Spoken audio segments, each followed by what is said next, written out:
Bismillahirrahmanirrahim.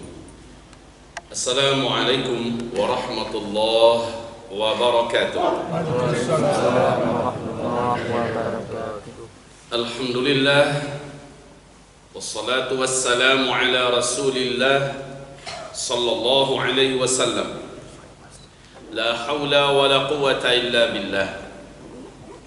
Allahumma la sahla illa ma ja'altahu sahla wa anta taj'alul hazana idza syi'ta sahla.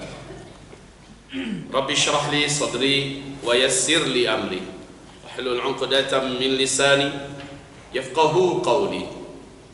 Allahumma arinal haqqa haqqan warzuqna tiba'ah wa arinal batila batilan warzuqna jitinabah.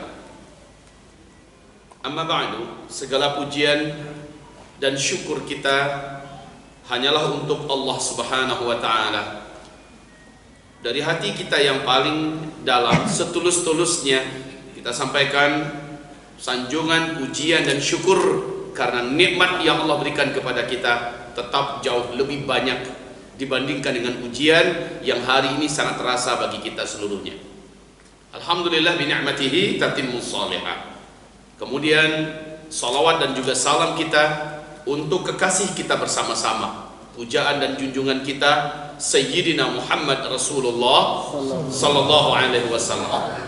Allahumma salli ala hadzal nabi wa ala alihi wa ashabihi wa man tabi'ahu bi ihsanin ila yaumiddin. Amma ba'du, Bapak dan Ibu-ibu, hamba-hamba Allah sekalian yang kami muliakan. Lama saya sudah tidak mendampingi Indonesia ini untuk berkeliling berdakwah, bersilaturahmi dan bertegur sapa dengan umat. Rasanya mungkin sudah hampir 1 tahun. Dan selama itu saya terus mengamati, saya melihat, mempelajari salah satu NGO yang aktif meluncur mewakili kewajiban kita bersama-sama ke bumi yang diberkahi oleh Allah Subhanahu wa taala, bumi Syam, tepatnya adalah Suriah dan Palestina. Maka setelah terus mempelajari dan mengamati, insyaallah taala saya timbul rasa yakin kepada Indonesia, dan ini adalah salah satu NGO yang saya rekomendasikan untuk dapat dipercayai dan memikul amanah mengantarkan kewajiban-kewajiban dari Allah kepada kita untuk sampai kepada saudara seiman kita di sana. Alhamdulillah, satu persatu kerjaan Indonesia telah wujud dan hadir di sana, dan alhamdulillah proyek yang saat ini mereka pegang dan ditempatkan di tempat yang saya saat ini mengamati, tempat ini adalah tempat yang direkomendasikan, yaitu di Idlib. Saudara-saudaraku, Turki telah meletakkan sebuah perjanjian teguh bahwa seluruh imigran yang dizalimi dari penduduk Suriah dipastikan di satu provinsi ini, di Idlib. Dan Turki berkata, jangan ganggu Idlib. Maka para imigran, orang-orang soleh, orang beriman, orang terlantar, yatim piatu, fakir miskin, para janda-janda difokuskan di Idlib. Ini yang saya tahu sekarang ini, kaum muslimin. Indonesia mendirikan sebuah masjid agung, Masjid Agung Indonesia Syam, sebagai simbol daripada pertolongan dan campur tangannya orang-orang beriman di Indonesia untuk memfasilitasi lokasi serta fasilitas ibadah orang-orang soleh di sana. Bapak Ibu yang kami muliakan, Idlib insyaallah juga akan menjadi salah satu di antara sentral kebangkitan Islam terakhir di akhir zaman kelak. Allahu Akbar. Jadi kita optimis, Pak, masjid yang dibangun ini akan bisa dipakai lama, akan bisa dipakai sampai Imam Mahdi nanti hadir ke sana, sampai Nabi Isa nanti turun dari langit untuk memimpin seluruh umat Islam sedunia dalam mempertarungkan kemenangan terakhir dan membunuh Dajjal laknatullah alaihi. Jadi saya rasa langkah yang diambil oleh Indonesia ini langkah strategis, membangun sentral untuk tempat beribadah umat dan juga membangun generasi di mana di sekitar masjid ini, dan masjid ini masya Allah 500 meter persegi, Pak, isinya 2 lantai dapat menampung 1000-an orang, walaupun sebenarnya terhitung untuk kebutuhan masjid ini kelak harus diperbesar lagi, tetapi minimal sudah dimulai dari sini. Alhamdulillah, alhamdulillah, wallahu akbar, la haula wala quwata illa billah. Ibarat Allah yang kami muliakan, tentang Syam, Nabi SAW telah menyebutkan, dan saya telah sampaikan di masjid ini juga, ini adalah barometer iman. Yang peduli dengan Syam, maka dia ada iman. Yang tidak peduli dengan Syam dan tidak memberikan pertolongan kepada Syam, maka wallahi, demi Allah, laisa fi qalbihi min imanin fi syai'. Tidak ada di dalam hatinya iman, walaupun dia merasa sangat beriman, tapi dia tidak peduli.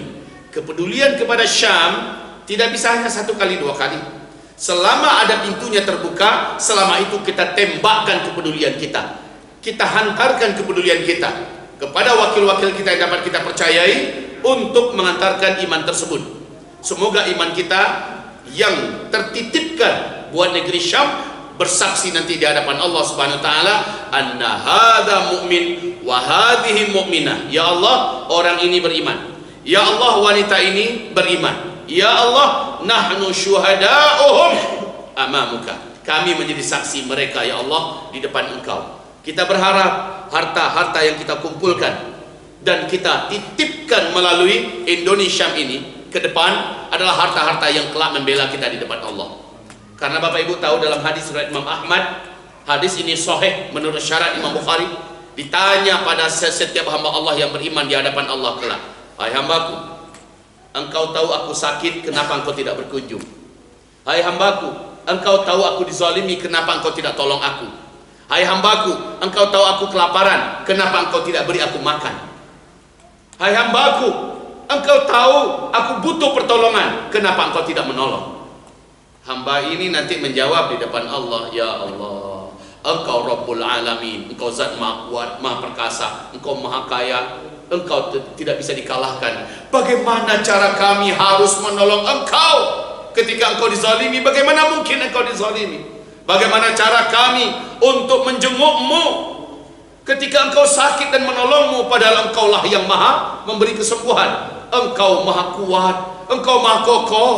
Ya Allah, bagaimana mungkin Engkau bisa menjadi fakir, menjadi lemah, menjadi miskin? Ya Allah, ya Allah, menjawab si hamba ini di hadapan Allah. Apa jawaban Allah? Bu, apa jawaban Allah dari pertanyaan-pertanyaan si hamba ini? Pak, Allah menjawab, wahai hambaku, di muka bumi ada keluargaku dan engkau mengetahui keadaan mereka. Aku titipkan kepadamu sebahagian daripada perbendaharaan dunia. Engkau menggenggam yang mereka tidak punya. Ketika mereka kelaparan, seharusnya engkau bantu mereka, engkau beri mereka makan. Itu yang aku maksud, aku kelaparan. Ketika mereka dizalimi, seharusnya engkau datang, tolong mereka, bela mereka. Itu yang aku maksud, aku dizalimi. Seharusnya engkau kunjungi mereka ketika mereka sakit, ketika ada anak yatim piatu di antara mereka, janda-janda terlantar di antara mereka. Seharusnya engkau datangi, engkau usap kepala mereka, engkau beri mereka nafkah. Itu yang aku maksud, aku kelaparan. Itu yang aku maksud, aku miskin, aku fakir, adalah engkau tolong mereka. Hamba-hamba Allah, kalau jalannya ke sana tidak ada, jawaban kita akan diterima oleh Allah. Allah akan mau memaafkan kita kalau jalannya tidak ada. Sekarang ini jalannya masih ada. Masih ada orang-orang beriman, pemuda-pemuda saleh yang beriman, yang takut kepada Allah, yang mengantarkan seruan dan ratapan ini, mengantarkan dari kantong-kantong kita sebagai bukti iman kita. Masih ada yang berani berangkat ke sana walaupun dengan risiko, dengan segala macam bahaya yang harus mereka tempuh. Ibarat Allah, sebentar lagi musim dingin. Kita tahu tahun demi tahun musim dingin di Suriah sana dapat merenggut nyawa Pak, sampai ke dalam tulang sumsum dinginnya. Tidak sedikit anak-anak kecil yang sudah kehilangan orang tua, mati, meninggal dunia, bagaikan dalam freezer keadaan mereka Pak. Dan ini harus kita kirimkan selimut-selimut hangat, harus kita kirimkan jubah-jubah serta jaket-jaket hangat untuk melindungi para janda-janda, untuk melindungi anak-anak yatim piatu, orang-orang fakir miskin. Kita wajib tolong mereka. Ibarat Indonesia hadir di sana mewakili kita, dan orang-orangnya terus bergantian berdatangan bagaikan mata rantai yang tidak pernah putus. Dan ini pujian dan syukur kita kepada Allah. Maka kita tidak punya alasan untuk tidak menolong mereka. Kita tidak punya alasan nanti di hadapan Allah untuk tidak membersamai mereka. Mereka butuh masjid. Masjid-masjid mereka rata-rata dihancurkan, ribuan masjid sudah diratakan oleh pemerintahan Bashar Assad yang ditolong oleh Rusia. Hancur masjid-masjid, rumah-rumah sakit rata, sekolah-sekolah hilang. Dan ini satu persatu dibangun dengan kantong-kantong kita orang-orang beriman dari Indonesia sampai di sana, Pak. Masya Allah. Makanya orang Indonesia itu di sana, Pak, di Palestina, di Suriah menjadi idola. Bendera merah putih di sana itu mereka buat di atas bendera mereka, Pak. Di satu tiang, bendera negara mereka di bawah, bendera merah putih di atas. Itu pertanda apa? Tanda sangat berterima kasih mereka. Jauh di Indonesia ada sekian banyak negara yang harus dilintasi, tapi mereka peduli dengan kami ketika orang-orang Arab meninggalkan kami. Itu kata orang-orang di negeri Syam, negerinya keturunan para sahabat yang sekarang ada di negeri Syam sekarang. Hamba-hamba Allah, ini malam insya Allah Ta'ala kita bangkitkan terus. Setiap kali terbuka pintunya, setiap kali kita masuk. Dan jadilah kita seperti anak-anak para sahabat yang meniru dari ayah-ayah kandung mereka. Seperti kata Ibnu Abi Mulaikah, aku sudah berjumpa dengan 30 orang sahabat-sahabat Nabi yang masih hidup. Seluruh mereka aku dapatkan akhlak mereka mirip dalam 4 perkara. Seluruh mereka. Padahal sahabat-sahabat ini Allah puji berulang-ulang dalam Al-Quran. Salah satunya surat At-Taubah ayat 100, di mana Allah mewajibkan seluruh orang yang pengen masuk surga wajib meniru akhlaknya para sahabat. Nah, para sahabat ini ada memiliki 4 akhlak yang agung dan mulia. Seluruh mereka sama dalam 4 akhlak ini. Pertama, seluruh sahabat-sahabat Nabi merasa iman mereka masih sangat lemah dan rapuh. Itu seluruh sahabat Nabi, Pak. Nggak ada satupun sahabat Nabi merasa imannya sudah kuat, sudah kokoh, akidahnya sudah mantap. Nggak ada. Seluruh sahabat Nabi menyangka imannya masih lemah. Ini yang akan kita tiru. Sehingga semangat mereka untuk ngecas iman, untuk menguatkan iman, menambah lagi ilmu tentang iman, akidah dan tauhid terus membara. Yang kedua, seluruh sahabat menyangka amal mereka masih sangat sedikit. Dan yang sedikit itu pun belum tentu sudah sah dan sudah diterima oleh Allah. Belum tentu juga sudah dapat pasti berpahala di sisi Allah. Oleh karenanya, setiap kali mereka beramal soleh, amal itu langsung mereka lupakan. Mereka anggap mereka seperti belum punya amal. Ini gaya para sahabat. Seperti kata Utsman bin Affan, nisyanuhum a'malahum salihat ka'annahum lam yaf'aluha. Mereka melupakan amal-amal soleh mereka seolah-olah mereka belum pernah mengerjakannya. Yang mereka lihat adalah amalan di depan, tak buka peluang. Aku nyoha. Mudah-mudahan yang ini yang akan Allah terima. Mudah-mudahan yang ini yang akan diterima oleh Allah. Mudah-mudahan yang ini yang akan membesarkan, yang memberatkan amal soleh kami kelak di timbangan hari kiamat. Mudah-mudahan ini akan menolong kami di hari-hari susah di akhir zaman. Mudah-mudahan yang ini. Begitu, Pak, gairah dan semangat para sahabat ketika terbuka peluang amal. Enggak diingat-ingat yang lama. Dulu lah. Dulu, 1 tahun yang lalu, ambola 1. Dulu ketika ado datang anu, ambola ikut. Nggak ingat-ingat lagi harusnya kita, Pak, yang dulu-dulu itu, yang kita ingat ini dia. Sekarang ini. Ustaz, ambo sedang payah ekonomi yang begini, Ustaz. Ustaz sesama tahu sajalah. Sejak Covid ko yubarik keadaan, Ustaz. Pasal-pasal lanang, panggalih-panggalih tertungkui sedalahnya, Ustaz. Ya begitu, Pak. Ya begitu, Bu. Keadaan ekonomi kita yo pada itu kini. Serius, iyo memang banyak pedagang-pedagang sukses kita di Tanah Abang malu luang gini, Pak. Banyak toko-toko nan saat kini ku tutui. Dulu harga toko tu 1 tahun 1 miliar, kini 5 juta pun nak mau orang sewa. Itu keadaan di Jakarta gini. Tapi ingat di surat Ali Imran di ayat yang ke-134 apa firman Allah Subhanahu wa taala? Imbauan Allah. Azan orang. Kalau orang azan, kita sholat dulu. Mari kita lanjutkan. Barusan saya akan membaca surat Ali Imran ayat yang ke-134. Ayat surah Ali Imran ayat surat Ali Imran ayat 134.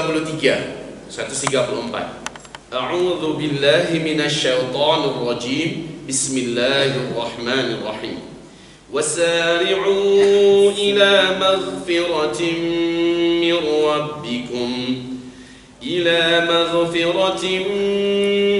ربكم وجنة عرضها السماوات والأرض أعدت للمتقين الذين ينفقون في السراء والضراء والكاظمين الغيظ والعافين عن الناس والله يحب المحسنين. اللهم ارحمنا بالقرآن والصدق الله العظيم. Artinya, dan berlomba-lombalah kamu, berpaculah untuk menjadi penghuni surga Allah dan juga mendapatkan keampunan dari Allah Subhanahu wa taala, menjadi penghuni surga Allah yang luasnya luas seluruh langit dan bumi. Surga itu telah Allah siapkan hanya untuk orang-orang yang bertakwa. Siapa mereka? Ayat 134. Alladzina yunfiquna fis sarra'i wad-dharra. Orang-orang yang tetap mengeluarkan infak untuk menolong dan menguatkan agama Allah fis sarra, dalam kondisi keadaan keuangan mereka sedang lapang, wad-dharra, dan kondisi keuangan mereka sedang sempit dan susah, wal kadhimin al-ghaiz, dan orang-orang yang mampu menahan terus-menerus emosi mereka tahan emosi, wal afina 'anil nas, dan orang-orang yang memaafkan manusia. Wallahu yuhibbul muhsinin, dan Allah mencintai para muhsinin. Di ayat ini Allah menyebutkan calon penghuni surga itu adalah yang kondisinya apapun keadaannya tetap dia tidak berhenti dalam mengeluarkan infak untuk agama Allah Subhanahu wa taala. Ibarat Allah yang kami cintai, yang kami muliakan, hamba-hamba Allah yang kami muliakan, sesungguhnya serentak seluruh dunia pada hari ini sedang merintih, Pak Ibu, sedang merintih, sedang meratapi kondisi kehancuran ekonomi global.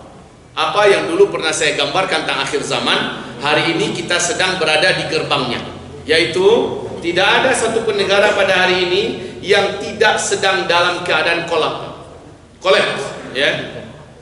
Bahkan Israel yang begitu tangguh, hanya dalam hitungan berapa bulan saja sekarang, Pak, setelah COVID-19 telah mencetak 3 juta pengangguran. Israel, Allahu Akbar. Amerika Serikat sejak Juni dan Juli, April, Mei, Juni, Juli, dalam 4 bulan saja lebih 35 juta pengangguran baru. Masya Allah, ya. Kehancuran ekonomi global. Ekonomi Italia sudah bangkrut, Spanyol selesai, Perancis yang begitu kuat sudah ada bukan diambang lagi Bapak Ibu, sudah ada di dasar kehancuran ekonominya. Sekarang dia hanya mengandalkan kekuatan militer saja lagi, dan itu pun sudah hampir mendekati perang.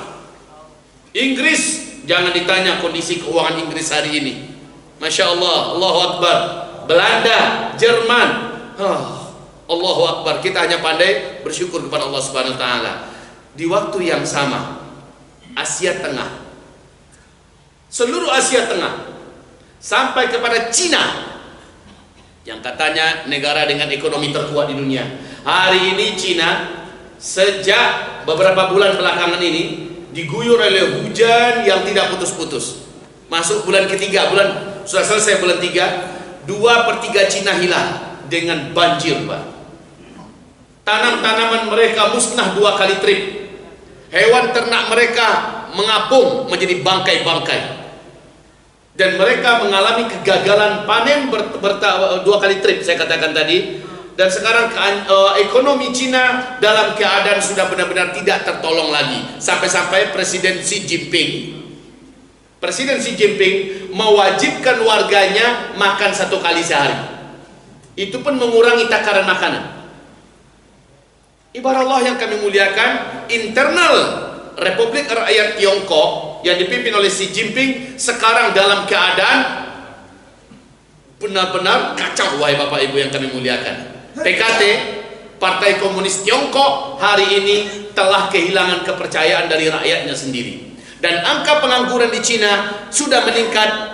Ada angka pengangguran terbaru 200 juta lebih menambah nganggur di Cina, Pak. Jadi kemana? Mau dikemanakan orang nganggur-nganggur ini? Dikemanakan orang nganggur-nganggur ini? Kirim ke Indo. Wahai Bapak Ibu yang kami muliakan, Indonesia, bahkan Menteri Keuangan Republik Indonesia sendiri, Sri Mulyani, mengatakan kita sudah tidak mungkin bisa diselamatkan dalam hal resesi ekonomi.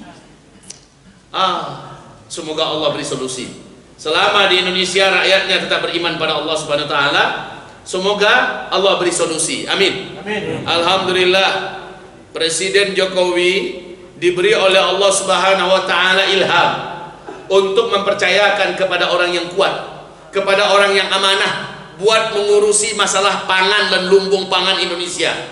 Nggak tanggung-tanggung, Pak. Diserahkannya kepada orang yang memang amanah. Kita percayai bahwa memang beliau adalah amanah, Prabowo Subianto. Sejak itu Prabowo serius untuk menangani masalah pangan. Kenapa? 12 negara penghasil biji-bijian terbesar di dunia hari ini gagal memenuhi kebutuhan. Jangankan dunia, mereka sekarang mempersiapkan pengamanan untuk lumbung negara mereka masing-masing.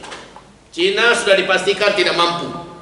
Cina adalah pemasok biji-bijian terbesar di dunia. Hari ini Cina sudah tidak mampu lagi untuk menambah pasokan. Stok yang lama saja laba kutu gini, Mak. Di Cina, Brazil, India, Pakistan, Amerika Serikat, gara-gara COVID yang panjang, PSBB hanya di Indonesia ya. Apa namanya itu? Lockdown ya. Ini menjadikan rakyatnya tidak berkutik sehingga panen gagal dipanen. Akhirnya apa? Akhirnya negara-negara penghasil biji-bijian terbesar di dunia ini, ada 12 negara tidak mampu memenuhi kebutuhan mereka. Apa hubungannya dengan pengajian kita malam hari ini? Hubungannya ke depan akan terjadi krisis makanan, wahai Bapak Ibu. Dan ini akan berdampak kepada kelaparan.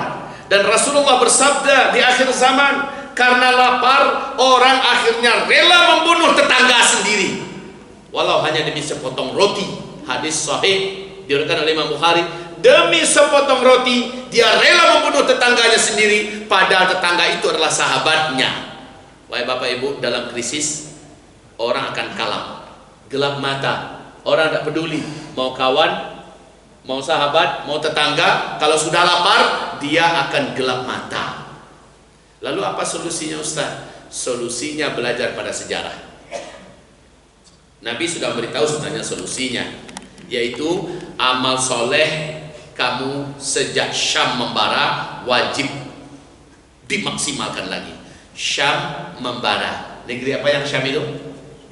Suriah, Palestina, Yordania, Lebanon.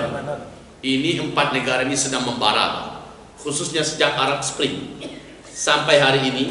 Sejak 11 Maret 2013 sampai hari ini tak berkesudahan, bahkan makin dalam makin parah. Idza fasada ahlu Syam fala khaira fikum. Kalau penduduk negeri Syam sudah rusak, diobrak-abrik, masjid-masjidnya dihancurkan, rumah-rumahnya diratakan, rakyatnya dibantai, ditangkap, diburu, disiksa, agama di sana dihinakan. Apabila sudah terjadi itu, fala khaira fikum, kamu yang ada di seluruh muka bumi tak akan pernah lagi melihat kebaikan lagi pada kamu. Artinya apa? Hari demi hari yang kamu jalani akan semakin terasa berat. Hari demi hari, baik dalam urusan kesehatan, baik dalam urusan pendidikan, dalam urusan moral, dalam urusan akhlak, dalam urusan politik, dalam urusan bencana-bencana alam dan sebagainya. Makin lama makin tidak akan baik. Tapi kata Rasulullah, yang Allah jaga, yang Allah pelihara, yang Allah lindungi hanyalah orang-orang beriman yang banyak amal solehnya. Nah, ini senjata penyelamat akhir zaman. Orang-orang beriman yang banyak amal soleh, bukan amal salah Pak, amal soleh. Orang beriman, imannya mesti benar, imannya mesti sepi daripada syirik, dan amal solehnya banyak. Hamba-hamba Allah, Ustaz, apa benar amal soleh kami akan bisa melindungi kami? Bukankah amal soleh ini hanya bermanfaat nanti untuk setelah kematian di alam kubur? Bukankah amal soleh ini akan bisa menolong kita dan menyelamatkan kita nanti di akhirat? Wahai Ustaz, di mana posisinya amal soleh bisa menolong kita di dunia? Apa iya? Perhatikan surat Al-An'am ayat 158. Ternyata yang dilindungi oleh Allah pada hari-hari terberat di akhir zaman hanyalah orang-orang beriman yang banyak amal solehnya. Dan Rasulullah sallallahu alaihi wasallam bersabda, badiru bil a'mali fitanan kaqita'il lailil muzlim yusbihu ar-rajulu fiha mu'mina wa yumsi kafira, yumsi mu'mina wa yusbihu kafira, ba'u dinahum bi'aradin minad dunya. Di hadis yang lain, wal fitan bisyam. Mari kita dengarkan terjemahannya. Ketika kamu menyaksikan fitnah berlapis-lapis di akhir zaman, fitnah berlapis-lapis, belum selesai masalah ini datang masalah baru, belum selesai bencana ini datang bencana baru, belum selesai musibah ini datang musibah baru, belum selesai kezaliman dan kejahatan ini datang kezaliman dan kejahatan baru, berlapis-lapis, dan ini meneror iman. Saat itu kata Rasulullah, badiru bil a'mal, standarnya adalah negeri Syam. Apabila fitnah ini telah membara, wal fitanu bisyam, pada masa-masa fitnah itu standarnya adalah Syam. Kalau Syam sudah membara fitnah, kamu semua yang ada di bumi wajib berlomba-lomba beramal soleh. Ternyata amal soleh inilah yang akan menjadi pelindung kita di hari-hari genting, di hari-hari susah, dan di hari-hari payah, di hari-hari yang bisa mematikan dan menerbangkan nyawa. Amal soleh bisa dipanggil untuk menyelamatkan kita. Ini camkan baik-baik Bapak Ibu, kita di akhir zaman ini bukan main-main lagi. Kita sekarang di akhir zaman, penyelamat kita satu-satunya hanyalah amal soleh apa yang sudah kita kumpulkan. Kita nabung terus amal soleh di sisi Allah. Kita nabung terus berupa amalan-amalan wajib, puasa, sholat, sedekah dan sebagainya. Kita tabung terus kepada Allah Subhanahu Wa Taala. Nanti di hari-hari paling payah, di hari-hari menegangkan dan mematikan, orang-orang yang punya amal soleh ini bisa diundang Pak amalannya. Namanya tawasul bil a'mali sholihah, bertawasul dengan amal soleh. Bapak bisa panggil. Hadis Nabi tadi nggak sia-sia. Yang selamat di akhir zaman hanya orang beriman yang amal solehnya banyak. Sekarang pertanyakan wahai Bapak Ibu, udah banyak amal soleh Bapak Ibu? Belum. Hah? Saya minta dengan sepenuh kejujuran, jujurlah jawabnya. Sudah banyakkah amal soleh bapak-bapak dan ibu-ibu? Belum. Bapak betul-betul orang soleh yang beriman yang jujur. Belum banyak ya Pak ya? Belum. Siapa yang merasa amal solehnya sudah banyak, maka yuk kita tersenyum untuknya. Bahwa selamat, kamu sudah sukses menjadi orang munafik. Kata Ibnu Abi Mulaikah, saya berjumpa dengan orang-orang munafik Mekah Madinah dan di berbagai penjuru muka bumi. Ibnu Abi Mulaikah ini adalah muridnya Abdullah bin Abbas radhiyallahu anhu. Saya berjumpa dengan orang munafik, seluruh orang munafik menyangka amal solehnya sudah banyak. Itu gaya orang munafik tuh Pak. Seluruh amal solehnya sudah banyak.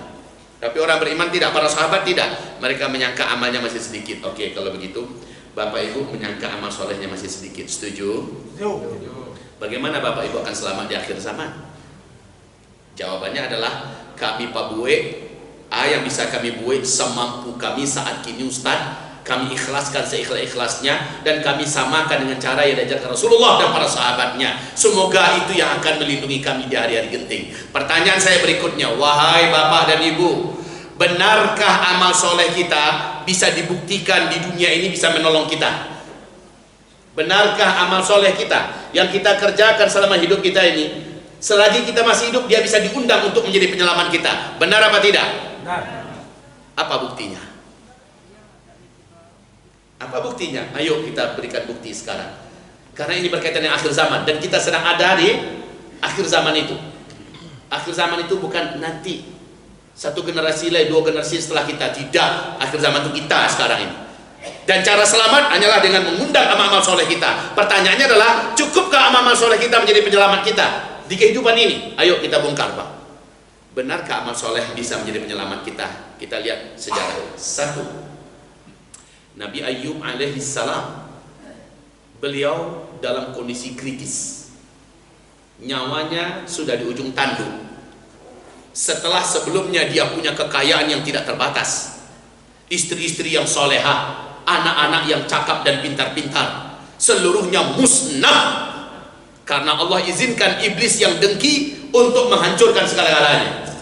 Iblis ingin buktikan pada Allah, kalau sudah hilang semuanya ya Allah, tak mungkin Ayub masih bersyukur kepada Engkau. Ternyata sampai Ayub ke tingkat dia sudah tidak punya apa-apa lagi, anak-anaknya mati semua, hewan ternaknya binasa semua, perkebunannya rusak dan hancur seluruhnya, gedung dan rumah-rumahnya hancur, istrinya pun berpisah dari dirinya, hanya tinggal satu orang istri saja lagi. Itu pun sudah di ujung tanduk keadaannya, tapi tidak pernah lepas dari bibirnya pujian dan syukur kepada Allah. Terus dia memuji Allah, alhamdulillah ya Allah, hanya pujiku dan syukurku untukmu ya Allah. Engkau masih izinkan ku hidup dengan iman di dalam dada. Engkau masih izinkan bibir dan lisan ini masih bisa berzikir ya Allah. Putus asa iblis. Lalu Allah Subhanahu wa taala suruh Jibril, sampaikan kepada hambaku Ayub bahwa iblis sudah mengibarkan bendera putih. Iblis sudah menyatakan menyerah, bahwa dia tidak bisa menaklukkan engkau, dia tidak bisa menjadikan engkau berputus asa. Engkau tetap bersyukur kepada aku. Sampaikan hai Jibril kepada Nabi Ayub, hambaku, bahwa sekarang sudah saatnya dia bertawassul dengan seluruh kebaikan dan imannya sebelumnya agar aku menolongnya. Dan Ayub pun berdoa, ya Allah, laqad massani dhurr, aku telah ditimpa oleh segala macam keburukan, tolonglah aku ya Allah. Dengan amal soleh Nabi Ayub dan iman yang dimiliki, ternyata doa Nabi Ayub ini dipakai. Ya Rabb, jika aku ada di atas kebenaran, tolonglah aku hari ini. Jika aku ada di atas yang hak, tolonglah aku hari ini. Allah tolong Nabi Ayub, saat itu juga sembuh langsung penyakitnya. Lalu Allah berikan kepadanya 2 kali lipat dari semua yang pernah Allah berikan sebelum Allah uji beliau. Hartanya lebih banyak 2 kali lipat dari sebelumnya. Istrinya yang solehah kembali lagi kepadanya. Anak-anaknya lahir yang baru dan lebih baik, lebih cerdas, lebih bijaksana, lebih saulah, lebih sempurna daripada sebelumnya. Hartanya betul-betul berkembang biak. Kaum muslimin Allah berikan 2 kali lipat. Ini berkat apa? Berkat amal soleh. Bisa diminta amal soleh itu ketika masih hidup. Yang kedua, Nabi Yunus alaihissalam dalam perut ikan, 40 hari 40 malam lamanya, nggak ada oksigen itu, nggak ada oksigen. Ada riwayat mengatakan cuma 20 hari 20 malam. Bahkan ada satu riwayat mengatakan juga hanya 1 minggu. Jangankan 1 minggu, hitungan menit cukuplah tanpa oksigen. Bisa mati nggak kita? Dalam perut ikan Pak, nggak ada oksigen, nggak ada makanan, nggak ada minuman, nggak ada cahaya. Nabi Yunus selamat. Karena apa? Laula an kana minal musabbihin lalabitha fi batnihi ila yaumi yub'atsun. Kalaulah bukan amal soleh Yunus selama ini kepada Allah, kalaulah banyak bukanlah karena zikirnya yang banyak selama ini kepada Allah, kalaulah bukan karena iman Yunus selama ini kepada Allah, dia tidak akan diselamatkan oleh Allah dari perut ikan. Dia akan tinggal dalam perut ikan sampai hari kiamat. Coba lihat, karena iman dan amal solehnya selama ini di daratan, Allah selamatkan dia ketika seharusnya dia sudah wajib mati. Betul tidak? Lalu akhirnya dia dimuntahkan oleh ikan raksasa itu dalam keadaan hidup. Masya Allah Pak, harusnya hitungan menit dah mati tanpa oksigen, tanpa makan minum, ternyata masih hidup. Apa yang Allah sebutkan dalam Al-Quran? Berkat amalnya sebelum itu. Jadi jangan Bapak Ibu pikir amal soleh kita ini hanya bisa menolong kita nanti setelah kita mati di alam barzakh. Nah itu Pak, tidak cukup hanya sampai di situ. Ternyata amal soleh bisa menolong kita ketika kita masih hidup. Yang ketiga, kita contohkan ashabul kahfi, para pemuda-pemuda yang beriman, yang lari ke dalam gua, padahal dia diburu oleh bala tentara sang raja yang lalim untuk dibantai dan dibunuh. Masuk mereka ke dalam gua, hidup apa mati mereka Pak? Hidup apa mati mereka Bu? Hidup. Berapa lama mereka hidup dalam gua? 309 tahun dalam surah Al-Kahfi. 309 tahun. Secara akal sehat udah gak keterima loh ini Pak. Tapi Allah abadikan kisah ini dalam Al-Quran. Anehnya, tiap hari lalu lalang bolak-balik pasukan-pasukan zalim ini lewat depan gua itu. Saya udah nyampe di gua itu, Bu. Alhamdulillah awal 2019 saya sudah masuk dalam gua itu. Di Yordania Pak tempatnya. Saya udah masuk dalam gua itu. Enggak besar kok. Hanya 4 kali 6 meter. Pintu guanya siapapun mencigok ke dalamnya, dia akan bisa melihat dengan leluasa. Bahkan cahaya matahari pun masuk. Cahaya matahari masuk dari barat, keluar dari timur merengnya dari timur segala macamnya masuk. Berarti Allah Subhanahu wa taala lindungi mereka, Allah gaibkan mereka sehingga mereka enggak nampak oleh orang yang lalu lalang. Asal dicajak ke dalam kosong, padahal ada di dalam. Begitulah kondisi Ya'juj dan Ma'juj sekarang ini. Enggak ketangkap oleh satelit dan tidak bisa drone apa segala macamnya untuk mencari Ya'juj Ma'juj. Tempatnya sudah tahu, tetapi tidak kelihatan. Allah gaibkan mereka sementara waktu. Nah, kita kembali, apa penyebab pemuda Kahfi dijaga oleh Allah padahal mereka masih hidup? Karena iman dan amal soleh mereka sebelum itu, Allah jadikan mereka selamat dari ketajaman mata-mata pedang para bala tentara jahat dari raja-raja yang zalim. Masya Allah Pak, amal soleh menjadi pelindung, apalagi di akhir zaman. Penutup untuk sebuah contoh ya, belum penutup pengajian. Contoh, Bapak Ibu masih ingat kisah 3 orang lelaki yang terkurung dalam gua? Masih ingat kisah ini? Ini bukan dongeng, tetapi ini adalah hadis sahih yang diriwayatkan oleh Imam Bukhari. Kaum muslimin, 3 lelaki ini terkurung dalam perut gua. Mereka nggak pernah kenal sebelumnya, tidak pernah saling kenalan. Tapi karena hujan yang sangat lebat, mulut gua itu hanya bisa dimasuki sebesar satu badan orang dewasa. Hujan lebat, petir menyambar, langit gelap, angin kencang. Mereka masuk ke dalam gua. Yang ini masuk juga, yang ini satu lagi masuk juga. Berkumpul bertiga padahal mereka belum pernah kenal. Saat mereka di dalam menunggu hujan reda, tiba-tiba gempa, kemudian batu yang sangat besar menggelinding dari atas bukitnya, pas menutupi pintu keluar. Jangankan 3 orang, 30 orang pun mendorongnya tidak akan terbuka batu yang begitu besar. Bapak Ibu yang kami muliakan, menjerit tidak akan ada yang mendengar keluar, ketutup habis Pak. Lalu apa yang dilakukan oleh ketiga laki-laki ini? Ini kisah nyata yang tidak bisa dibantah. Satu orang berdoa kepada Allah, ya Allah, dulu aku punya seorang ibu. Di saat usia tuanya dia sudah tidak mampu lagi berjalan, sehingga kemana-mana aku gendong ibuku, ya Allah. Tak gendong kemana-mana, emakku aku gendong, ya Allah. Semua kebutuhannya aku yang layani, ya Allah, sampai beliau meninggal dunia. Ya Allah, bila engkau ridha dengan apa yang sudah aku kerjakan, bila itu adalah amalku yang engkau sukai, ya Allah, aku ingin tunjukkan bukti bahwa engkau telah menerima amalku. Ya Allah, hari ini selamatkan kami, keluarkan kami dari gua ini, bukakanlah pintu ini untuk kami bertiga, ya Allah. Bergetar gua, Bu. Kenapa? Batu yang begitu besar bergerak, menggari batu sangat tuh Pak. Tapi sayang, cahaya matahari sudah masuk ke dalam gua, tapi baru tangan yang bisa keluar, belum lagi badan. Apa lagi Mas? Ya. Baik. Ibarat Allah yang kami muliakan. Saya sangka 5 menit lagi Ustaz, saya pikir itu pula tadi. Belum cukup mereka untuk belum bisa keluar. Tapi intinya amal soleh mereka bisa dipanggil nggak? Bisa nolong mereka nggak? Bisa. Yang kedua berdoa, ya Allah, dulu hamba beramal anu ya Allah, anu. Ya Allah, bila amalku yang anu itu Engkau terima, ya Allah, tunjukkan kepada kami bukti Engkau ridha dengan amalan itu. Ya Allah, selamatkan kami hari ini. Bukakanlah batu besar yang menumbat pintu gua kami, izinkan kami keluar. Ya Allah, menggari balik batu sebesar itu kembali bergeser.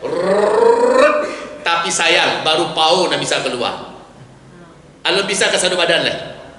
Kemudian yang ketiga, nah dia ada punya sedekah yang luar biasa. Sedekah ini yang disebut-sebutnya kepada Allah. Kalau menyampai ke Allah itu tidak ria gitu dong. Jangan dikatakan itu ria, jangan dikatakan itu ujub, jangan dikatakan itu manan, ya. Dia menceritakan itu hanya kepada Allah. Ya Allah. Ini yang menceritakan kisah ini Rasulullah loh ya. Rasulullah bukan seorang pembohong. Ya Allah, dulu hamba punya tukang. Akhir minggu tukang ini ambil gaji. Seluruh tukang sudah ambil gaji. Ada satu tukang karena ada urusan penting dia berangkat sementara gajinya belum diambilnya dari saya. Dana gajinya itu saya belikan kepada seekor domba betina ya Allah yang sedang bunting. Ya Allah, ternyata domba itu melahirkan dan beranak pinak menjadi banyak sehingga satu bukit penuh oleh domba-domba itu ya Allah. Tiba-tiba setelah berjalan beberapa tahun, si pemilik si tukang saya itu datang minta mana upah saya dulu. Saya katakan kepadanya, upah yang milik kamu saya belikan kepada seekor domba betina yang lagi bunting. Terus dombamu beranak pinak dan menjadi banyak. Terus kau ambillah dombamu di bukit itu. Nyoca dia, bukit itu domba saja isinya saudara. Apa katanya? Berapa ekor yang punya saya? Orang ini berkata, seluruh isi bukit itu dombamu. Ya Allah, diambilnya semua, tidak ada satupun disisakannya ke saya ya Allah. Dan saya ikhlas, saya ridha. Ya Allah, bila amalan itu engkau sukai dan engkau ridhai ya Allah, bukakanlah pintu batu yang menutup pintu gua ini. Menggarik sadalahnya Pak, keluar mereka seluruhnya. Baik, dengan kisah ini terjawab sudah pertanyaan tadi. Benarkah amal soleh kita bisa kita panggil untuk menjadi penyelamat kita saat ini? Bisa. Ini rubah mindset kita setelah ini ya. Ternyata amal-amal soleh kita. Makanya Nabi mengatakan, bila fitnah sudah membara di negeri Syam, kamu semua yang ada di muka bumi saling berlomba-lomba memperbanyak amal soleh. Kenapa? Setelah fitnah membara di negeri Syam, akan banyak bencana-bencana dan kejadian yang mengerikan di muka bumi ini. Akan banyak musibah-musibah dan petaka-petaka yang bisa merenggut nyawa, kelaparan, peperangan, dan berbagai macam penyakit virus yang berkembang biak. Orang yang imannya dan amal solehnya banyak, iman dan amal soleh itu bisa jadikan tameng pelindung. Ini loh Pak. Jadi setiap, saya merasa aneh ya, sejak 212 sampai sekarang saya merasa aneh. Kenapa geliat kebangkitan Islam itu begitu menjadi-jadi sekarang? Betul tidak? Bukan hanya di Indonesia, tapi di seluruh dunia. Dan juga unik anehnya adalah kenapa sangat banyak sekali peluang-peluang untuk menabung tabungan akhirat terbuka. Setiap ada pengajian, siapkan amal solehmu. Kan begitu kan? Siapkan harta terbaikmu. Sehingga ada orang-orang yang dalam hatinya ada penyakit, paling-paling minta infak, paling-paling menggalang dana, lah ngarati di waktu ini. Itu bahasanya, itu orang-orang yang dalam hatinya ada penyakit. Tapi kalau orang beriman tidak, bukannya dia cemas adanya penggalangan dana, dia mengatakan alhamdulillah terbuka lagi tabungan untuk saya bisa nambah. Alhamdulillah, alhamdulillah, alhamdulillah. Wahai hamba Allah yang kami muliakan, malam ini Indonesia memang spontan menyatakan kita akan bangun masjid. Wahai saudaraku, masjidnya nggak tanggung-tanggung. Di bumi yang paling diberkahi yang Allah sebutkan dalam Al-Quran, ada di beberapa ayat Allah sebutkan bumi Syam, bumi yang Allah berkahi. Penduduknya penduduk beriman sejati. Orang yang peduli kepadanya membuktikan dia punya iman. Ini Masya Allah. Mungkin ada juga yang berkata, Ustaz, kenapa harus bangun masjid di sana? Kita saja di sini masih butuh untuk membangun masjid-masjid kita. Ambo Jawi lah sama. Insya Allah serentak di malam hari ini kita menggalang dana untuk masjid negeri Syam dan untuk masjid di Minangkabau. Di mana yang di Minangkabau Ustaz? Di Pondok Pesantren Ustaz Zulkifli Muhammad Ali. Awak sedang membangun masjid saat kini. Musaji ilmu dari bantuan Qatar nak talok menampuang santri le Bapak Ibu. Indah tak tampuang le, apalagi ada acara dengan warga, dengan masyarakat, sudah tidak muat.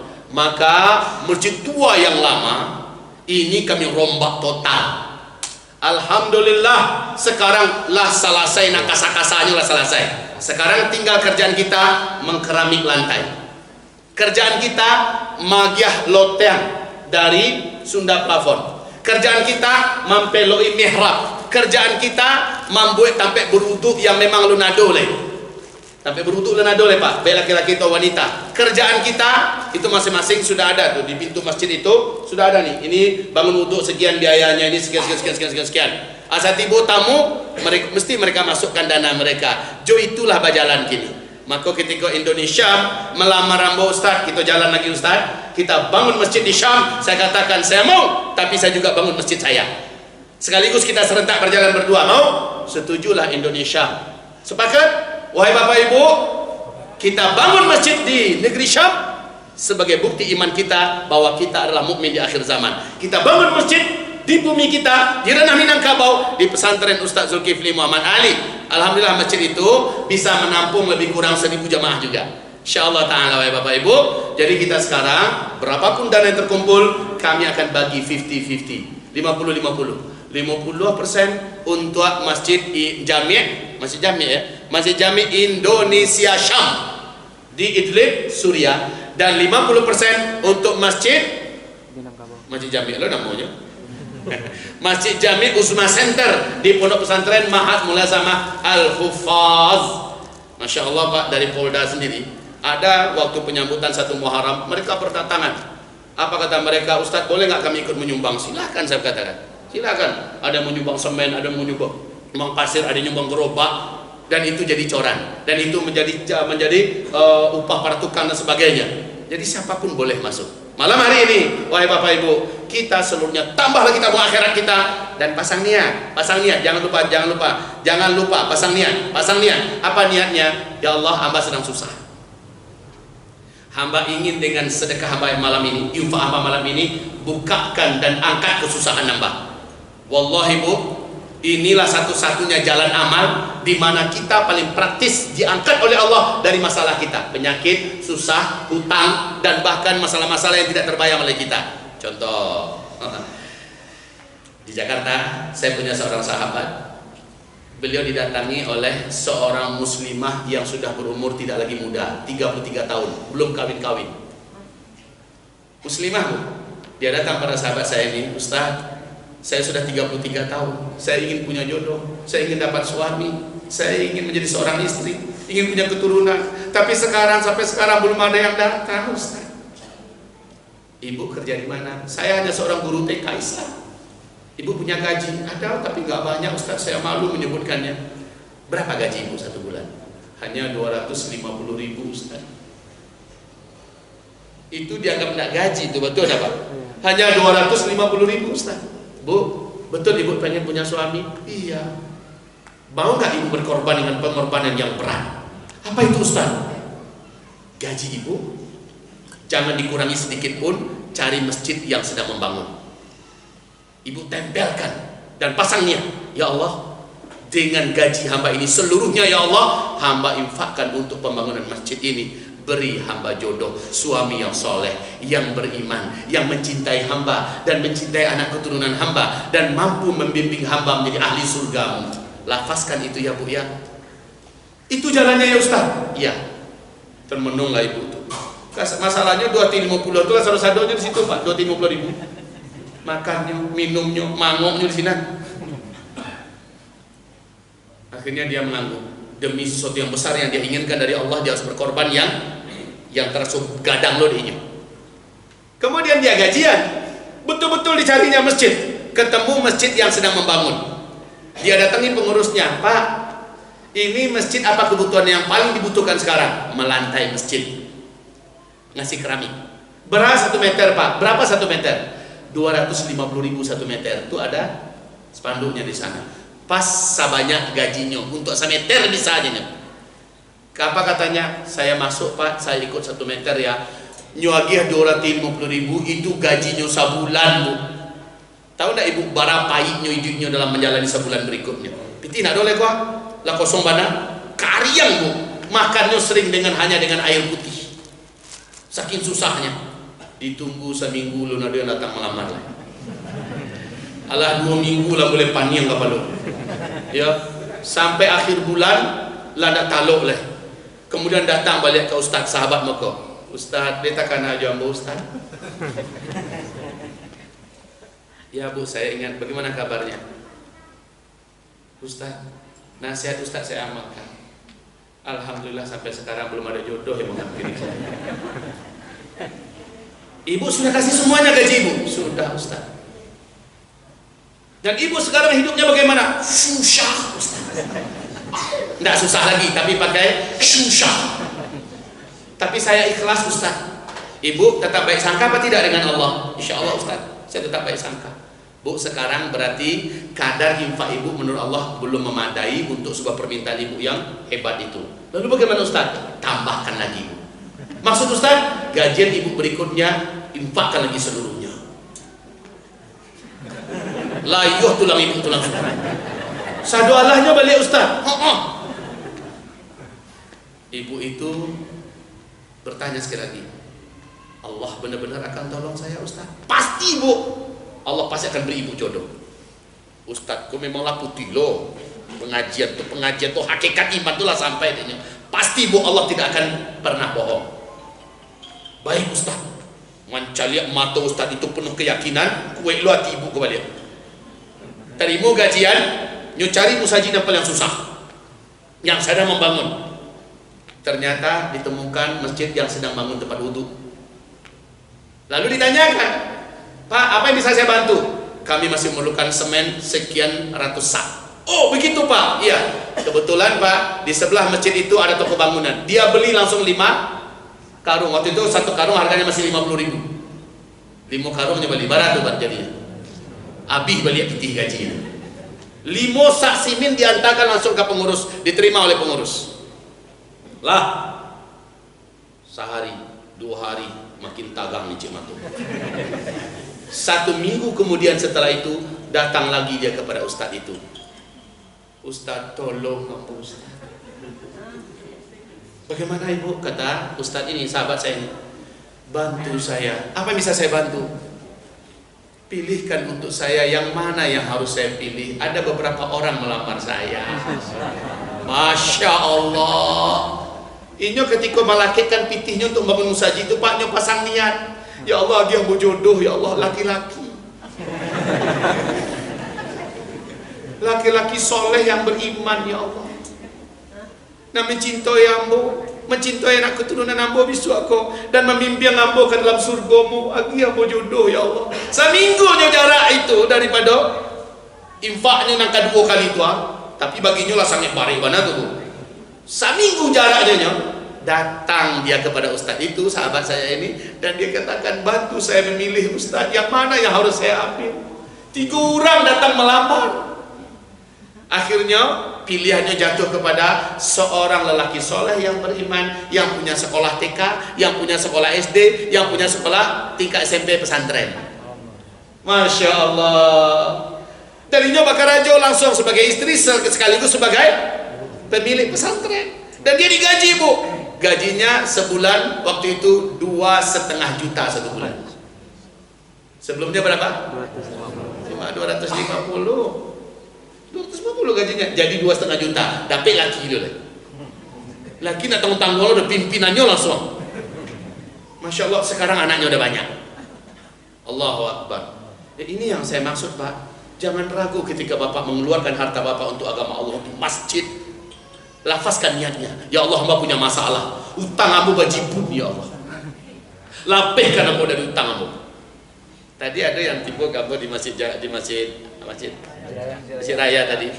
Tiba ama-ama Ustaz. Adik ambo Ustaz, umurnya sampai puluh tahun lalu balaki sampai kini le Ustaz. Tu ada lo ninyo umur 45 tahun lalu balaki le Ustaz. Kok kami bayi infak, saya dapat laki kami itu. Aja we ambo. Infak ibu jangan sampai ditantahan. Berinfak, niatkan, lafazkan niat itu kepada Allah Subhanahu wa Ta'ala. Ibu, adik-adik ibu itu baru akan dapat jodohnya kalau menurut Allah infaknya lah sampai limitnya. Jadi ada limitnya menurut Allah. Kalau limit tolong sampai, masuk ya 1 ibu dapat jodohnya melok. Bara kandaknya haragonya sebuah jodoh yang soleh bisa jadi menurut Allah untuk takaran kamu 5 juta sampai 5 juta infaknya Allah hadiahkan kepadanya hajatnya tadi. Bisa jadi untuk orang tertentu 100 juta baru Allah sembuhkannya dari penyakitnya yang akan bisa sembuh. Bisa jadi seperti itu Bu. Jadi jangan berhenti taruh sampai Masya Allah, karena limitnya lah sampai. Apa-apa aja dapat saat kini. Wajah-wajah bapak dan ibu kini kok banyak wajah-wajah susah. Kesusahan itu bisa diangkat dengan tolong rumah Allah. Bapak ibu, rumah nolong rumah Allah nak tanggung-tanggung dong. Di akhirat Allah bangunkan di dalam surga, Allah bangunkan untuk kita sebuah istana. Yang istana itu besarnya kata Rasulullah 70 mil kali 70 mil. Kalau 1 mil hanya 1,5 kilo, berarti 105 kilometer kali 105 kilometer bangunan rumah untuk kita kelak di surga. Gara-gara apa? Gara-gara kita ikut membangun rumah Allah atau masjid Allah di muka bumi. Jadi kalau di akhirat begitu gadang pahalanya, tentu di dunia Allah siapkan pulau yang sangat gadang. Jadi jangan ragu Pak, ini untuk masjid. Untuk masjid, Ibu Misyam, dan juga di ranah Minang kita. Maka jangan ragu-ragu. Ibu malam kau tinggal cincinnya di siko. Lape nanti antiangnya. Ya Allah, mahar rambut untuk surga ya Allah. Apa-apa lamang gigi kantongnya gini tuh tahu. Lamang gelete amplopnya gini. Apa buka lah amplop tuh cari lah dompet tuh. Warna yang paling yang kita cintai keluar tuh, karena itu yang akan menyelamatkan harta yang masih kita simpan, atau itu yang akan jadi solusi dari masalah kita yang paling gadang. Siap Bapak Ibu? Siap Bapak Ibu? Untuk membangun rumah Allah di muka bumi. Allah bangunkan rumah kita di dalam surga insyaallah taala. Hakul yakin, hakul yakin, hakul yakin. Maka mari sama-sama malam ini jangan ada keraguan, jangan ada kebimbangan. Ayo bangkit semuanya, para pemuda-pemuda akhir zaman, para pemudi-pemudi akhir zaman. Tampung dan karuk kasadoyang adu. Kalau apa-apa ibu-ibu nak punya apa-apa, boleh dompetnya masuk ke dalam, selesai. Bulia berbentuk jam tangan dilapehkan, nak punya apa-apa boleh. Saya yang kagum di Majlis Istiqlal Payakumbuh, ada seorang siswa kelas 2 SMA, HP-nya nyonya keluarkan kartunya, HP-nya nyagian Pak Samsung. Masya Allah, ada orang magiakan kunci Honda. Kami sangko kunci saya yang adanya, rupanya Hondanya standby di luar. Itu luar biasa tuh, iman yang bisa menggerakkan mereka. Jadi Bapak Ibu sekarang bismillah ya Allah, pasang niat. Jangan lupa, tunggu. Pasang niat, jangan lupa, harus niat. Ya Allah, anak ambo ya Allah, mada kare kapalo karengkang. Tolong ya Allah dengan infakmu ke musaji, lunakkan hatinya ya Allah. Agia hidayah anak ambo ya Allah. Yang lain ya Allah, ambo ingin anak-anakmu menjadi hafiz Al-Quran. Tolongnya dalam menghafal Quran ya Allah. Ambo ingin putri ambo menjadi hafizah. Agia suami nan soleh untuk anak gadis ambo ya Allah. Minta, tapi dengan infak kita. Ya, pasang niat, jangan sampai indah. Innamal a'malu bin niat. Sesungguhnya amalan itu tergantung kepada niat. Wa innama likulli imri'in ma nawa. Dan seseorang hanya akan mendapatkan sesuai yang dia niatkan. Jadi jangan bimbang, jangan ragu wahai Bapak Ibu. Masjid kita di mana-mana kita temukan satu lawak. Walaupun sakit nak masalah, satu awak, sasak simil, sabatang basi, satu lawak, sakubik kasih, satu lawak. Kalau awak punya kemampuan lebih, maka tabungan itulah yang akan menjadi pelindung dan penyelamat kita di akhir zaman. Dan bisa dipanggil, jangan lupa itu, bisa dipanggil dulu ya Allah untuk pembangunan Masjid Jami' Indonesia Syam. Hamba telah ikut ya Allah 5 juta waktu itu ya Allah. Bagi hamba itu sudah besar ya Allah. Hari ini hamba terancam, nyawa keluarga hamba terancam. Selamatkan kami hari ini ya Allah. Pasti Allah selamatkan. Man sarrahu ay yastajib Allahu lahu 'inda asy-syada'id wal karib falyukthir ad-du'a 'inda ar-raha. Orang yang benar-benar rajin meminta kepada Allah. Setelah dia beramal soleh, dia berdoa kepada Allah. Rajin dia meminta, setelah dia beramal soleh dia minta, berdoa. Ya Allah. Nah, jadi ibu bersedekah, ibu berinfak tadi itu berdoa pada Allah. Tadi yang mau berinfak ya Allah, memang baru 200.000 baru. Dan kamu berjanji akan melanjutkan balik ya Allah. Mohon ya Allah, agar nanti di hari-hari fitnah kok terjadi kelaparan global, jadikan keluarga kami, ambo, laki ambo, bini ambo, dan anak keturunan ambo, engkau agar solusi sehingga kami tidak mati dalam kelaparan ya Allah. Lafazkan itu. Ambo berani menyampaikan itu kepada Bapak Ibu karena apa yang Ambo sampaikan 2004 balik, 2005 balik, 2006 balik, 2007 balik, 2008 balik jadi kenyataan kini saudaranya Pak. Jadi kenyataan kini. Jadi apa yang akan saya sampaikan di masa yang akan datang, akan terjadi kelaparan global, akan terjadi kepanikan massal, kehancuran ekonomi, akan terjadi peperangan di mana-mana negara. Dan saat itu nyawa kita sangat mudah sekali untuk melayang lepas dari badan. Tapi amal soleh kita kerjakan hari ini bisa menjadi pelindungnya. Syaratnya setelah beramal berdoa kepada Allah. Setelah beramal berdoa kepada Allah. Setelah beramal berdoa kepada Allah. Itu kuncinya. Bapak, Ibu, hamba-hamba Allah yang kami muliakan, ini nasihat saya yang dapat saya sampaikan kepada Bapak Ibu semua di malam hari ini. Kalau Bapak Ibu punya pertanyaan yang mau ditanyakan, silahkan. Berkaitan dengan akhir zaman, tafadhol. Berkaitan tentang akidah, silakan. Tafsir ayat-ayat Al-Quran itu bidang saya. Semoga Allah memberikan saya kemampuan untuk menjawab pertanyaan Bapak Ibu. Silakan kalau ada yang ditanyakan. Kalau tak ada lagi yang mau ditanyakan, maka saya ajak Bapak Ibu, malam ini adalah malam bertuah. Kita akan berdoa. Di dalam hadis Sahih Bukhari Muslim, di dalam Sahih Bukhari, di Fathul Bari, ternyata salah satu kebiasaan mulia Rasulullah adalah, apa kata para sahabat, kalau kami sedang kumpul-kumpul bersama dengan Rasulullah, menjelang kami berpisah, Rasul akan memimpin berdoa dan kami mengaminkan. Kadang-kadang Rasulullah menyuruh salah seorang kami yang berdoa dan yang lain mengaminkan, termasuk Rasulullah juga mengaminkan. Jadi ini termasuk sunnah. Berdoa kita, ya, kita berdoa insya Allah. Sebelum saya mengajak kita semua berdoa, dan inilah buah daripada majelis kita malam hari ini, maka saya persilakan Bapak Ibu untuk bertanya dulu. Silakan, karena kita jarang berjumpa seperti ini. Setelah kopi-kopi gua, baru ikut duduk bersama balik. Kayak begitu Bapak Ibu. Ambola rindu bersebut wajah-wajah jamaah calon-calon ahli surga gua.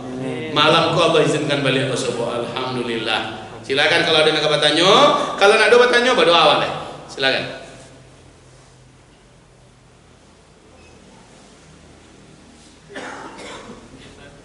Tafadhol. Yap. Silakan.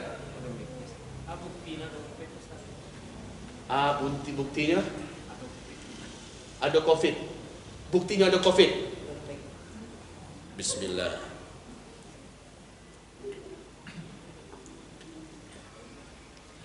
Apa buktinya ada COVID? Kok seandainya COVID itu berbentuk raksasa, monyoan langsung apa? Bapak Ibu yang kami muliakan, Kalambo mencaliak dan menjawab dengan ayat Allah, wa makaru wa makarallah wallahu khairul makirin. Covid ku makar penjahat-penjahat itu Pak. Mereka yang menciptakan. Mereka berlomba-lomba menciptakan senjata kimia pemusnah massal, mengembangbiakkan berbagai macam jenis virus untuk menjadi virus-virus yang bisa mematikan. Tetapi mereka lost control, akhirnya menyerang mereka sendiri. Sekarang wahai Bapak Ibu, 200 negara di dunia diserang oleh COVID. Kalau kita katakan COVID tidak ada, maka tidak mungkin Amerika kelapak-lepek hari ini. Tidak mungkin Cina semaput hari ini. Tidak mungkin negara setangguh Israel. Israel sekarang Pak, di samping mereka termasuk di antara negara yang terbesar mengalami COVID di seluruh dunia. Israel bahkan ada di urutan pertama yang mengalami COVID tertinggi sekarang. Allahu Akbar. Allahu Akbar. Mereka juga mengalami krisis internal, demo besar-besaran di Israel untuk menuntut Benyamin Netanyahu agar turun, ketahuan korupsi. Sementara Menteri Kesehatannya, Menteri Pertahanannya karena COVID Pak. Patang kosi Trump karena pulau Bajago. Bersumpah Trump akan memerangi Cina dengan segala cara karena ini bersumber dari Cina. Jadi kalau dikecekkan ado, ini memang ado Pak. Tapi alhamdulillah nakane inyo sudahlah. Orang beriman kena, disinggung-singgungnya juga orang beriman. Tapi ini numpang singgah saja sebentar. Ada orang beriman yang kanai, ya ada Pak. Tapi disenggol seketek itu numpang pamitnya balik. Setiap orang beriman yang kena, alhamdulillah Allah izinkan sembuh. Kenapa demikian? Karena orang beriman ini punya imun yang kuat-kuat Pak. Awak tak makan babi do. Awak tak makan anjing do. Awak tak minum tua do. Indak peminum minuman yang beralkohol. Alhamdulillah. Gaya hidup kita tak jago Pak, sesuai je sunnah. Sehingga kalau ada orang beriman, bercanda jamaah tabligh di India Pak, ini gempar. Bahkan berita nasional televisi resmi India pun mengumumkan pimpinan tertinggi Jamaah Tabligh siapa namanya? Maulana Sa'ad, diancam, hampir saja diancam bunuh Pak, minimal penjara 10 tahun. Kenapa? Masih tetap mengadakan acara ijtima di tengah-tengah Covid. Akhirnya Allah berikan keajaiban yang luar biasa. 1.200 orang Jamaah Tabligh yang ditangkap dan terkurung, tidak bisa keluar dari India, itu ditangkap positif Covid. Orang Jamaah Tabligh Pak, tapi hanya kurang dari 1 minggu mereka sembuh seluruhnya, sembuh total tanpa obat, sembuh sembuh-sembuhnya. Akhirnya Menteri Kesehatan India dengan resmi memohon kepada Jamaah Tabligh, bagilah kami sedikit plasma kalian, plasma darah kalian, untuk kami suntikkan kepada orang-orang yang terkena Covid. Ternyata plasma darah orang-orang beriman yang kena Covid itu telah mampu memusnahkan seluruh virus-virus yang ada di tubuh orang-orang beriman yang terkena Covid. Cegah secara alami Pak, Allahu Akbar. Dan ini juga terjadi di Indonesia. Di Indonesia hanya dengan dibacakan beberapa kali Al-Quran sembuh orang ini dari Covid Pak. Covid itu tentara Allah Pak, kata Ustaz Abdul Somad. Covid ini tentara Allah. Gara-gara Covid di hiburan malam jadi tutui. Gara-gara Covid memang kalau kita cari ada lu buruknya Ustaz, awak jadi payah ke musaji. Tidak kayak payah. Orang-orang makin rindu untuk datang balik ke musaji. Orang-orang makin rindu untuk bersobok balik para ulama, rindu untuk mendengarkan kajian-kajian tabligh akbar, bahkan makin rindunya. Sementara orang munafik, orang-orang ahli maksiat makin takutnya keluar untuk berbuat dosa. Kan itu Pak. Tapi ada lo bahayanya Ustaz. Kini Arab Saudi langan gara-gara Covid kok. Orang haji jo umrah payah talang gini kok. Itu memang program Nabi yang disampaikan Nabi di akhir zaman. Umat ambo akan susah untuk melaksanakan ibadah haji dan umrah. Terjadi gini kok. Iko gara-gara Covid berupa disoko gara-gara pertengkaran internal dan perang di antara anggota keluarga kerajaan. Setelah itu perang global yang menjadikan orang terhalang untuk melaksanakan ibadah haji dan umrah. Kanak-kanak kecil boko. Insya Allah itu akan terjadi. Iko lah sampaikan setahun 2 tahun yang lalu bahwa nanti akan terjadi di mana tahun kita berat melaksanakan ibadah haji, susah melaksanakan ibadah umrah. Terjadi gini Pak. Dan berikutnya mau sampaikan kini ke depan. Perperangan internal di kerajaan Arab Saudi menjadikan kita susah balik untuk masuk ke Arab. Kan kini lah boleh dibuka beliau gua. Tapi ini akan lama perang internal. Kini antara ayah jo anak saling bercakap kini. Dan kecek Raja Salman ndak kuliah doh terjadi normalisasi hubungan dengan Israel. Kecek Muhammad bin Salman dan putra mahkota harus bercakap apa jo anak. 3 orang pangeran mati dalam waktu hanya 1 bulan. Keributan internal. Bisu aku akan menjadikan kita sulit masuk gara-gara Arab sendiri tidak aman.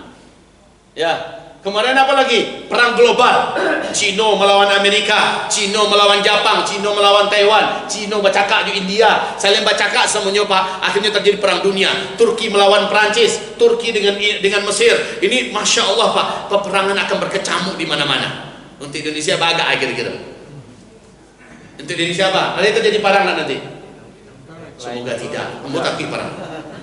Ambo juga mana takut juga parang. Jangan sampai terjadi ya Allah. Kau ada Pak Ustaz? Ambo mandok dulu. Ambo bawa anak bini ambo mandok. Tapi kok nak bisa dihilang Pak Ustaz? Ambo banyak muka insya-Allah. Ya itu pula. Kalau nak bisa awak menyelamatkan diri lain, tidak ada solusi lain, awak harus paling di muka Pak. Karena kematian awak tidak dipecapek gara-gara kita maju ke medan tempur. Kematian awak lah ada tanggalnya, lah ada jamnya, ya. Cuma matinya mau diapo, awak yang menentukan, awak yang memutuskan. Bak kecek pendiri Hamas, Syekh Ahmad Yasin pula. Syekh Ahmad Yasin, apa kata beliau? Nyawa di tubuh ini cuma 1 lembar, keluarnya 1 kali. Ya. Bak kata Ustaz Dery Sulaiman, besok Ustaz Dery Sulaiman Messi siko kan? Dalam lagu beliau, dunia sementara, akhirat selamanya. Apa kata beliau? Dunia ini tempat meninggal, bukan tempat tinggal. Dunia aku bukan tempat tinggal, tapi tempat meninggal. Awak akan meninggal juga. Sanca-anca ibu nanti insya Allah mati. Ya Bu. Sakuat-kuat apa insya Allah Ta'ala apa akan mati dibungkus kayak kapan. Ya Pak. Apa lagi rencana akan mati? Berencana kapan apa akan mati juga nyoba. Entah main dulu apa tu ambo. Dunia ini adalah tempat untuk meninggal, bukan tempat tinggal. Tempat tinggal kita di mana? Di kehidupan yang abadi dan selamanya. Dunia sementara, akhirat selamanya. Orang kaya mati, orang miskin mati, raja-raja mati, rakyat jelata mati. Bu, teruskan bu. Besok beliau datang. Jangan sampai tidak hadir.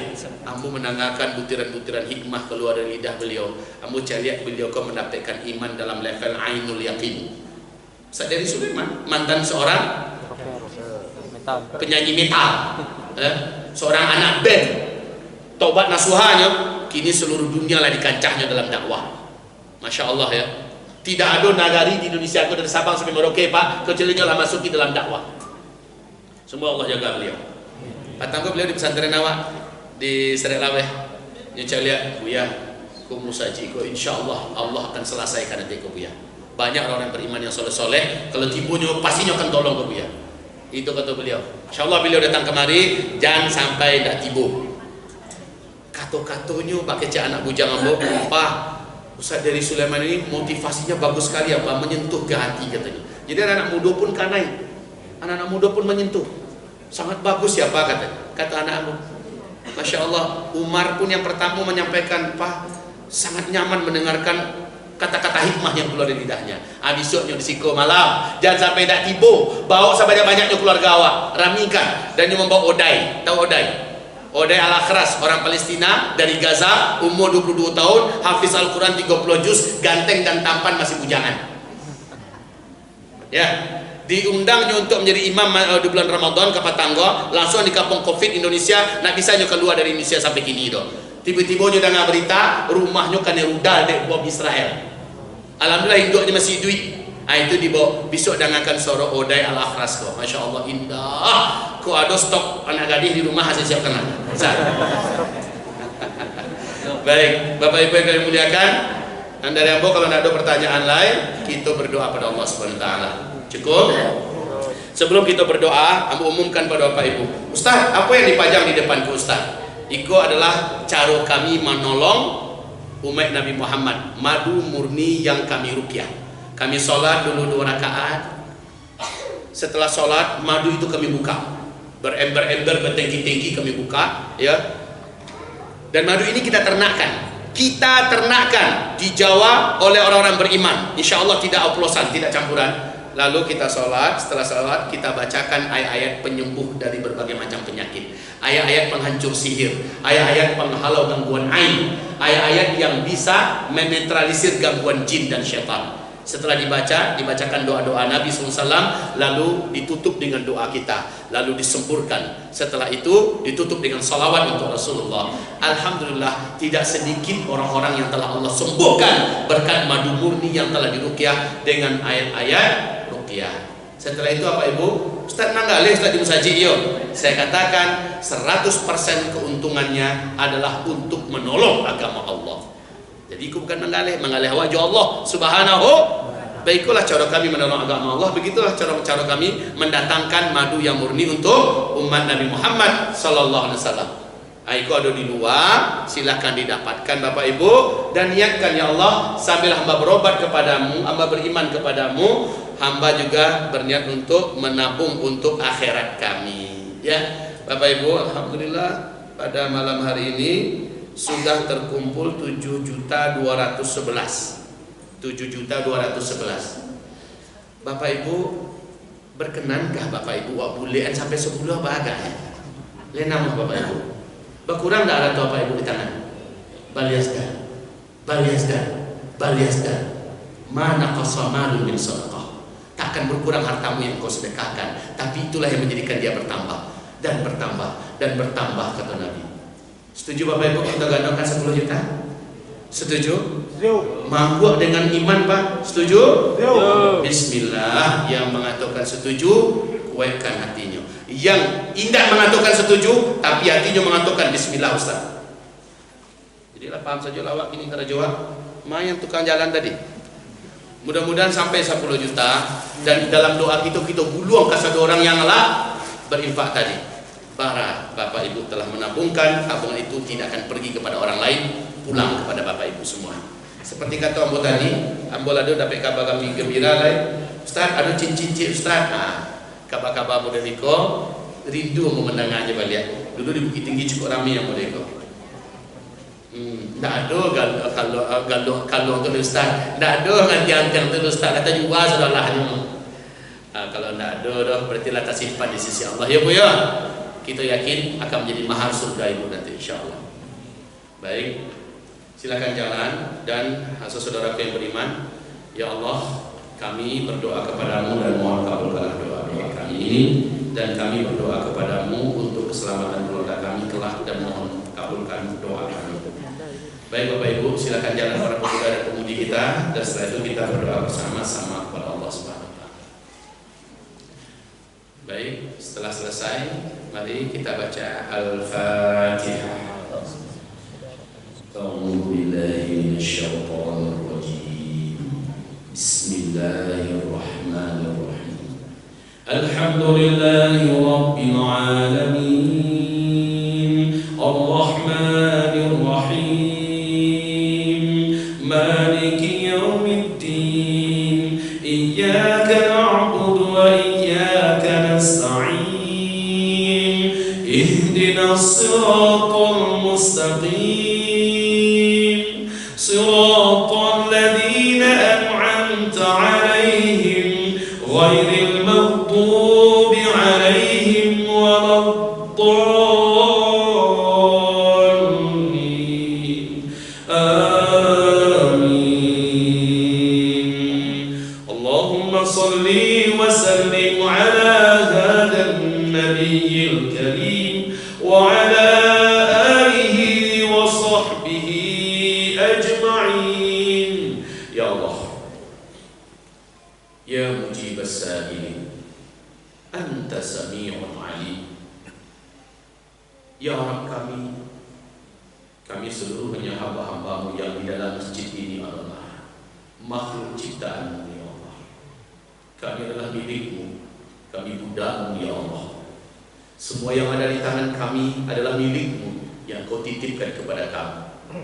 Hidup kami, nyawa kami berbatas waktu yang telah kau takdirkan, dan seluruh kami pasti akan mati pulang kepadamu. Dan kami pasti wajib mempertanggungjawabkan semua yang sudah kami kerjakan dalam hidup ini. Ya Allah, malam ini kami angkat tangan-tangan kami yang penuh kelimpahan dosa ini kepadamu ya Allah.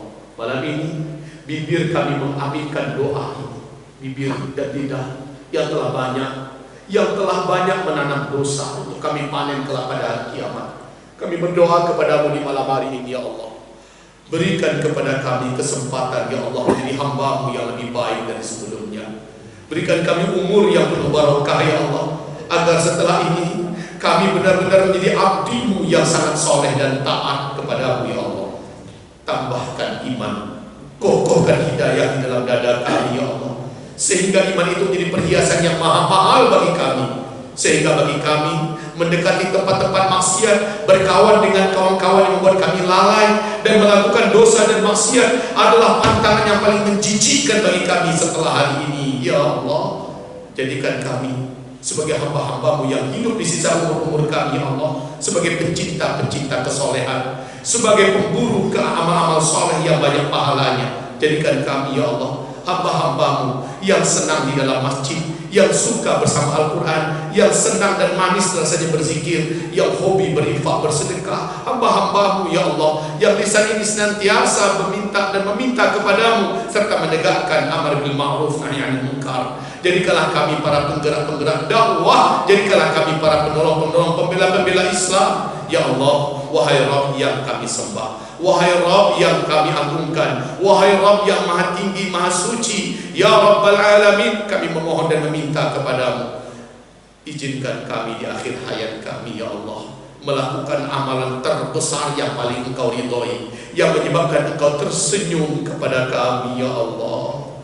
Rasul-Mu bersabda, siapa yang pernah Allah tersenyum kepadanya, maka diharamkan untuknya neraka selama-lamanya. Izinkan kami ya Allah dalam hidup ini pernah melakukan hal terbesar yang membuat Engkau tersenyum kepada kami ya Allah. Dan ambillah kami dalam keadaan husnul khatimah. Ambil kami sementara lidah kami mampu mengucapkan kalimat thayyibah la ilaha illallah. Ya Allah, wahai Rabb kami, apa yang kami infakkan di malam hari ini, apa yang akan kami infakkan esok hari, dan apa yang pernah kami infakkan, kami sedekahkan untuk agama, masjid, untuk pesantren, untuk menolong para mujahidin, untuk menolong para alim ulama, dan yang kami kirimkan ke negeri Palestina dan Suriah, apa-apa yang telah kami infakkan, ya Allah, terimalah seluruh infak kami itu, ya Allah. Terimalah seluruh infak kami itu, ya Allah, dan jadikanlah dia sebagai tabungan abadi kami di sisi-Mu. Jadikanlah dia sebagai pelindung dan penyelamat kami di hari-hari fitnah dan hari-hari penuh petaka dan musibah di akhir zaman ini, ya Allah. Jadikanlah dia sebagai pelindung kami di alam barzah, sebagai pemberat timbangan amal soleh kami kelak di padang mahsyar. Dan berikanlah aliran pahalanya kepada kami, ya Allah, sampai kami mendapatkan kematian kami dan sampai bumi ini juga mengalami kiamat. Allahumma Rabbana, jadikan harta yang kami infakkan mensucikan harta yang ada di tangan kami dan juga mensucikan jiwa-jiwa kami, ya Allah. Siapa yang telah memasang niat dengan infak wakaf sedekahnya, apakah berupa diangkat dari beban hutang, atau diangkat penyakit yang tidak sembuh-sembuh, atau dilepaskan dari masalah yang tidak kunjung selesai, atau diberikan jodoh yang soleh untuk anak keturunannya, atau berdoa dan berniat agar anak-anaknya menjadi hafizin dan hafizat Al-Quran, atau apapun yang mulia lainnya dalam niat mereka, sampaikanlah ya Allah, sampaikanlah niat-niat mereka itu ya Allah. Wujudkanlah ya Rabbal Alamin dalam janjimu yang maha tepat, janjimu yang maha tepat, janjimu yang maha tepat, ya Allah. Sampaikan ya Allah, sampaikanlah, dan jadikanlah infak kami benar-benar menjadi tiang-tiang masjid, menjadi pilar-pilar masjid, menjadi atap-atap masjid, menjadi penuh keringat dari para tukang yang dibayar ya Allah untuk membangun masjid. Jadikanlah apa yang kami infakkan benar-benar abadi dan pahalanya mengalir kepada kami semua, sampai kepada anak keturunan kami ya Allah, sampai hari kiamat datang. Allahumma Rabbana amin. Seluruh yang bekerja dan bertugas menyampaikan amanah ini dari kalangan pemuda-pemudi di Indonesia, berkahi umur mereka ya Allah. Beri mereka pahala yang besar ya Rabbal Alamin karena jihad yang mereka lakukan ini ya Allah.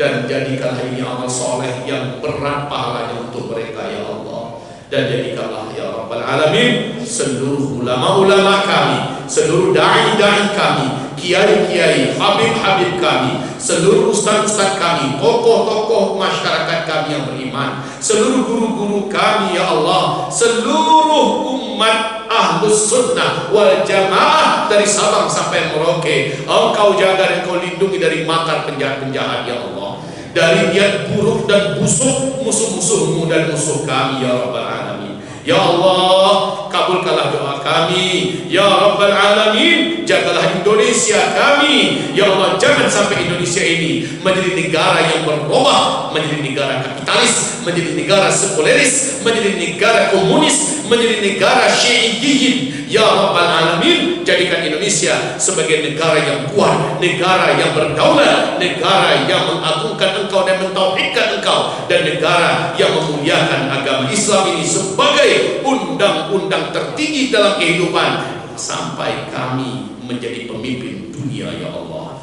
Allahumma amin, amin ya Rabbal Alamin.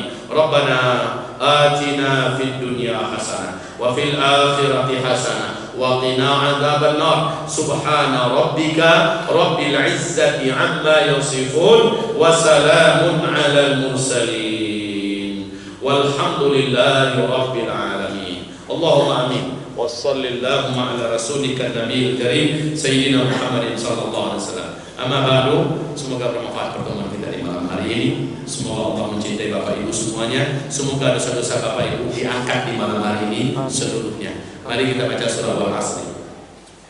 A'udzu billahi minasy syaithanir rajim. Bismillahirrahmanir rahim. Wal 'asri innal insana lafi khusr illa alladhina amanu wa 'amilus shalihat wa tawassaw bil haqq wa tawassaw bis sabr. Allahumma arhamna bil Qur'an wa sadaqallahul azim.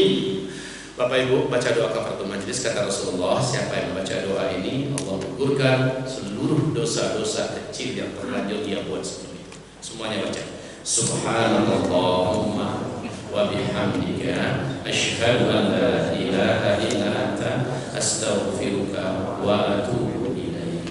Wabillahi taufiq wal hidayah. Mohon maaf lahir batin yang memerlukan madu syifa yang telah diruqyah dan ada infaknya 100% di dalamnya, silakan dapatnya di sana. Semoga bermanfaat. Wabillahi taufiq wal hidayah. Assalamualaikum warahmatullahi wabarakatuh.